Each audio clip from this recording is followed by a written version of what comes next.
Hello guys, আসসালামু আলাইকুম রহমতুল্লাহি বারাকাতু। আশা করি সবাই ভালো আছেন।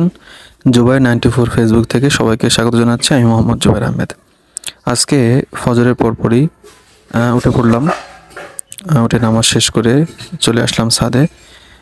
আমাদের ছাদে হচ্ছে মোটামুটি গাছটা এমন একটা পজিশনে যে ছাদ থেকে মোটামুটি আম পাড়া যায়। তো আজকে আম পাড়তে হবে। আমাদের এই যা দেখতে পাচ্ছেন এটা হচ্ছে আমরুপালি।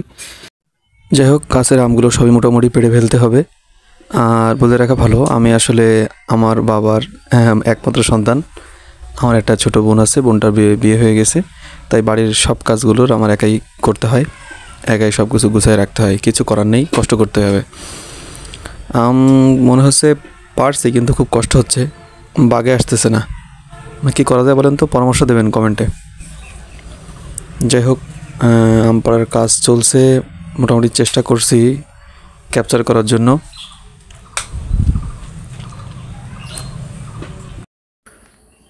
যাই হোক, এবছর মনে হচ্ছে যে আমের পরিমাণটা একটু কম ধরেছে। এবার লিচু প্রচুর পরিমাণে ছিল, কিন্তু এবছর মনে হচ্ছে এবার আমের পরিমাণটা কম।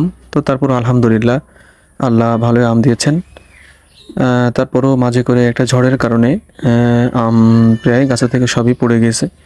কিন্তু তারপর আলহামদুলিল্লাহ, আল্লাহ যতটুকু দিয়েছেন আল্লাহ শুকরিয়া আদায় করছি আলহামদুলিল্লাহ। আমরুপালি আমটা বেশি আসলে পাকিয়ে খাওয়া যায় না, বিধায় আমগুলো পেড়ে ফেলা হচ্ছে। আমার আম পাড়া প্রায় শেষের দিকে। এখন প্যাকেটের ভিতরে আমগুলো নিয়ে নিচে নামাতে হবে।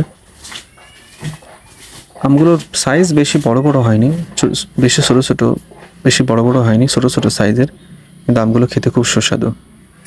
দেখা যাক একটা গাছ পাকা আম পাই কিনা। যদি গাছ পাকা আম পাওয়া যায় তাহলে খুব ভালোই হবে আলহামদুলিল্লাহ। এই দেখুন, আমগুলো পেড়ে ফেলে হয়েছে মোটামুটি, এখনও চলছে। গাছের একটা পাশে রেখে দেব, একটা পাশে রেখে দিয়ে বাদবাকি যা আছে এগুলো সবাই পেড়ে ফেলবো। এই যে দেখুন, আমার অবস্থা খুবই খারাপ। এখন বেলা 6:30 বা 7টার মতো বাজে। এখন আমার খুব দ্রুত 8টার ভিতরে কাজ শেষ করে ফেলতে হবে, কারণ বাইরে প্রচণ্ড পরিমাণে রোদ এবং মনে হচ্ছে আজকে প্রচণ্ড খরা হবে, এবং আমাকে অবশ্যই 8টার মধ্যে কাজ শেষ করে ফেলতে হবে।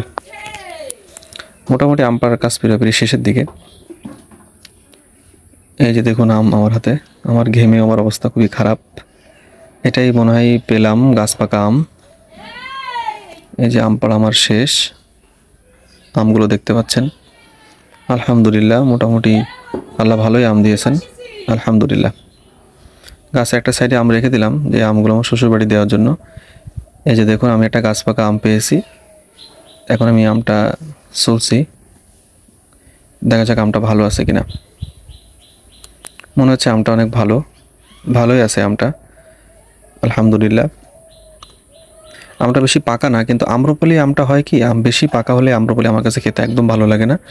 আধ পাকা আধ কাঁচা হলে আমার কাছে বেশি ভালো লাগে। যাক আলহামদুলিল্লাহ, আমটা অনেক মজাদার, অনেক স্বাদ। তো যারা আপনারা আম খেতে ইচ্ছুক, যারা আম লাভার আছেন, তারা আমার বাসায় চলে আসতে পারেন। আমার ঠিকানা হচ্ছে ঝিনাইদহ বিষয়খালী, মহারাজপুর ইউনিয়ন। আমার বিষয়খালী আমার হচ্ছে গ্রাম, ঝিনাইদহ ডিস্ট্রিক্ট। আপনারা চলে আসতে পারেন। আপনাদের সকলের দাওয়াত থাকলো আমার বাসায় আম খাওয়ার জন্য। মোটামুটি আর আমার আম খাওয়া শেষ, গাছ পাকা আম। যাক, মহান রবের কাছে শুকরিয়া আদায় করছি আলহামদুলিল্লাহ। এখন আমাকে আমগুলো নিয়ে নিচে নামতে হবে। এই দেখুন, আমার আম খাওয়া শেষ।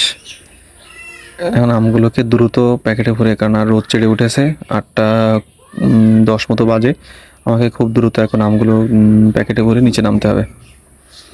আপনারা দেখতে পাচ্ছেন যে আমার আমার এই যেখানে আমটা কুড়াচ্ছি আমি, তার পিছনে দেখেন একটা ড্রাগন বাগান। আমি এই ড্রাগন বাগানটা লাগিয়েছি গত বছর।